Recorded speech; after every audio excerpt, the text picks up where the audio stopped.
The Knicks have no one to thank but themselves and the close scrutiny of the media. Headlines like these make this more than a game. It's personal.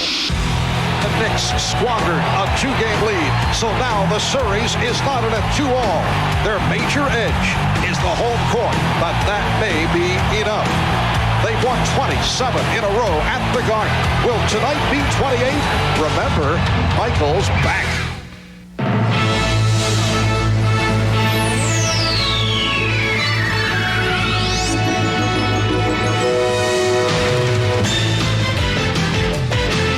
This is the NBA on NBC. The 1993 NBA Playoffs. Tonight, Game 5 of the Eastern Conference Finals between the Chicago Bulls and the New York Knicks. Yes, the Knicks and the Bulls are the headline attraction on Broadway. Better than 19,000 turning out, another capacity crowd at Madison Square Garden for Game 5 of the Eastern Conference Final between the New York Knicks and the two-time defending NBA champion Chicago Bulls. We welcome you to the NBA on NBC on prime time. Hi, everybody. Marv Albert, along with the czar of the telestrator, Mike Fratello. And Michael Jordan certainly had himself a prime time performance in Game 4 on Monday afternoon in Chicago. He turned it from the 3 for 18 in game number 3. Now, from the Knicks point of view, Mike, what does Pat Riley do tonight to defend against Michael Jordan? Mark, 54 points is amazing, but how he got the 54 points may be even more amazing. A look at his shot chart to show the breakdown of where Michael Jordan took his attempts from. 9 shots came from beyond the three-point line, 10 what I would call long-range jumpers, only 3 attempts inside the lane area, and yet he was 18 for 30 from the floor. It gave New York problems in deciding to play him straight up or double-team him because he never even put the ball down on the floor most times. He just went up over the top and knocked out jump shots. Tonight what you'll see is the basic New York defense. Extend them, play him straight up, try to challenge every shot, and if he puts it on the floor, then selectively go and double team him. Now, Patrick Ewing was outstanding in games 1 and 2 here in New York. The numbers were decent for the games in Chicago in games 3 and 4, but he was not a factor. What have the Bulls done to quiet Ewing? One word sums it up: frustration. Because Chicago has extended its defense, it's taken time off the 24-second clock, and as New York has tried to get into its half-court offense, it's taken so long to get Ewing the basketball, he becomes frustrated at times.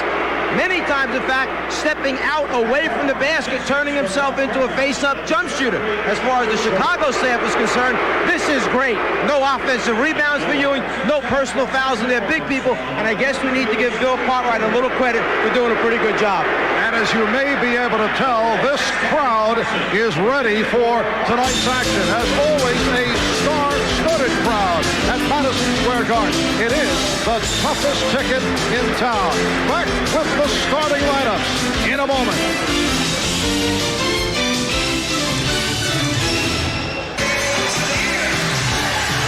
Welcome back to Madison Square Garden, where the Knicks have won 27 in a row. Michael Jordan and B.J. Armstrong will open in the Chicago backcourt. Scottie Pippen and Horace Grant on the front line. And the center, Bill Cartwright, although he did not do it offensively the other day, did a nice job in keeping Ewing out of position. And the coach of the Bulls, the one-time New York Knick, who is being received in a different manner these days when he walks the streets of Manhattan, Phil Jackson. John Starks and Doc Rivers in the backcourt. Charles Smith and Charles Oakley up front for the New York Knicks. And Patrick Ewing at center. And, of course, the coach of the Knicks is Pat Riley. His club 37-4 here at the Garden during the regular season. And the Chicago Bulls have lost the last 6 games here in New York. Ed G. Rush, Mike Mathis, and Hugh Hollins are the officials. talking about a very veteran, experienced crew of officials here, ones that will pay strict attention to keeping this game under control from the beginning. Believe me, they understand the mentality of the two teams, how big this game is, and how they're both going to come out to start this game. And certainly both coaches have made their feelings known as they have postured, depending on where the game has been played. Both Phil Jackson and Pat Riley have complained from time to time, just looking to get the edge. Tonight's game marks the Knicks' first game ever in the month of June. This is the latest the Knicks have ever played in a calendar year.